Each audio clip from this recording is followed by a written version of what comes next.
Hello and welcome to the 22nd episode of our weekly Unity tip Roundup, where we take a look at the tweets that were posted or mentioned on or around each Tuesday under the Unity tips hashtag.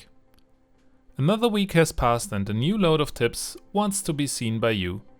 We picked out a few just for you. In this episode we gathered tweets that were posted, shared or retweeted around 7th of June 2022. And another tip from Peter, also known as Sunny Valley Studio, to start off our list. He gets closer and closer to 1000 followers with each day. Let's help him get there faster. For this week he brings us a tip that will help with creating useful tools to make building your projects faster and easier. He is telling you about the OnDrawGizmosSelected method that you can use to draw gizmos only for your selected objects. This makes creating tools a lot easier, since you can add custom gizmos with ease. Eric is a new face on our list. He is a senior programmer working at Alike Studios with 1826 followers. Check out his profile for a link to the game he made. What he is sharing might seem really trivial at first glance, but we know for a fact that this is something that even senior developers may struggle to remember. We are talking about which color corresponds to which axis.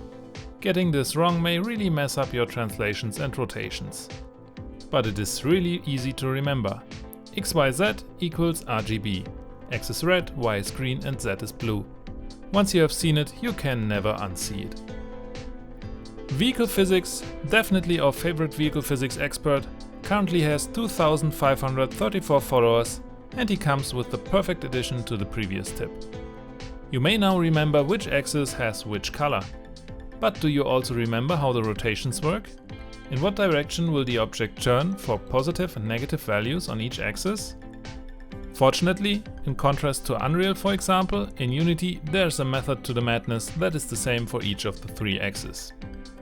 If you imagine looking in the positive direction of the axis, a positive rotation will be counterclockwise and a negative rotation will be clockwise. Jerome is another new face to our list. And he is working at the source. He is a senior technical specialist working at Unity.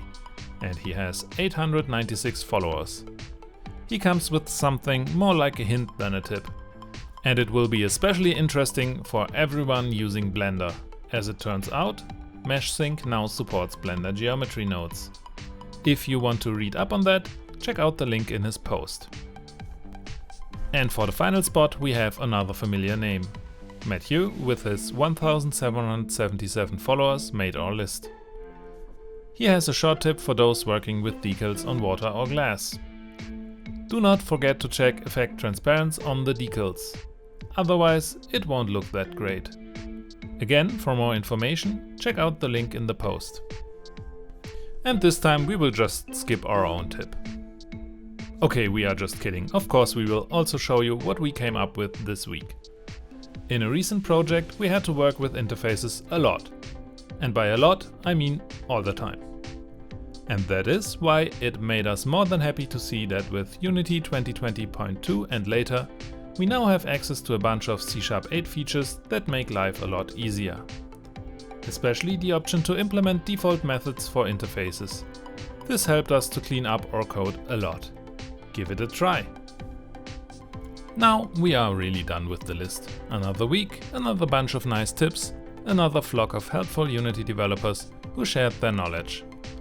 And as we do it every time, we will also try to emphasize on the fact that the whole Unity tips tradition only works because there are a lot of really good and creative creators out there who share their knowledge for free. And they deserve your appreciation. So head over to Twitter and leave a few likes and follows here and there. Once you are done, we would like to remind you that there are now over 20 episodes to watch in this series. And they are all on our channel, so maybe check it out. We also have a few Unity tutorials that may also be interesting to watch.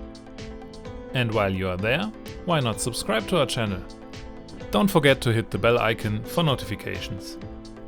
For any comments, questions, recommendations or requests, please use the comment section. Thank you for your time and see you next week.